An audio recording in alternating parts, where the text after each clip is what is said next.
Well, I mean, I think that's always sort of the fun part about the story, about deal stories, is that they often have this almost movie-like quality to them where they're meeting in secret hotel rooms and they have project code words, and you have teams of people, oftentimes hundreds of people, who are under this kind of cone of silence. And you know, how they make a deal happen or not. Oftentimes, there's not just two people coming together in a friendly way. There's multiple bidders. Someone is the jilted lover who doesn't get their doesn't get the bride, and so there really is a great story here. But you know, you asked how do these deals really come together.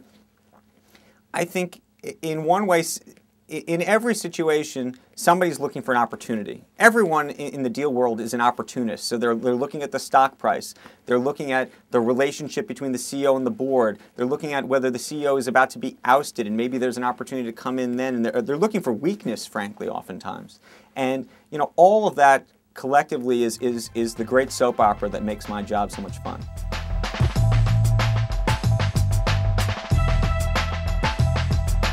Well, you know what's made this actually so interesting is that the deal landscape, if you will, the players, and the importance of the relative importance of each player has changed dramatically in the past, say, 12 or 18 months.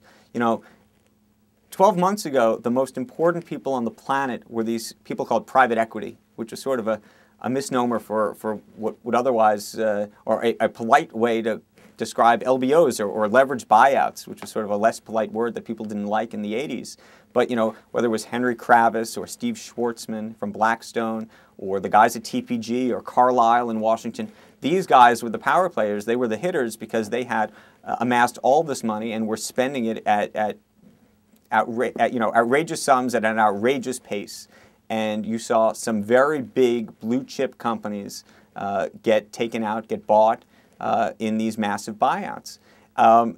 You know, now that we've had this credit crunch, they still have cash, but they can't add the steroids, right? They can't add the juice that makes their formula work, and therefore they're sort of sidelined. And now you're seeing big corporations, big what they call strategic players, come in and start making deals. They had sort of been cast aside because they couldn't afford to pay the premiums that private equity was paying. And frankly, it's unclear whether private equity should have been paying those premiums to begin with. We'll see how those deals work out. But you know, now in the news, there's rumors about InBev, the big beer distributor and beer manufacturer, trying to buy Budweiser, for example, Anheuser-Busch, that is. And so, you know, that's a big strategic deal that about a year ago probably wouldn't have happened. So you're seeing sort of major corporations, I think, that had sort of been sidelined, hadn't really been thinking about acquisitions because they didn't know how to compete against private equity, is the new power player. So it's no longer a cabal of 10 or 5 guys from the private equity world who are going to rule the world for the next couple of years.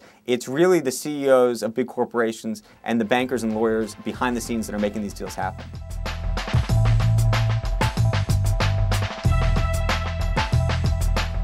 Hot sectors, always a dangerous question because you can never get the answer right. Just when you think it's hot, it's not. You know, I think right now you're going to see transactions in the what they call financial services, banks.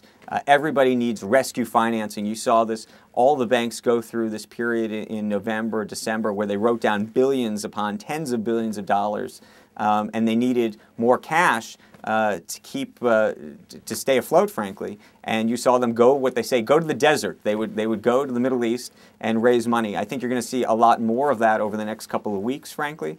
And I think you're also going to see banks that need to consolidate.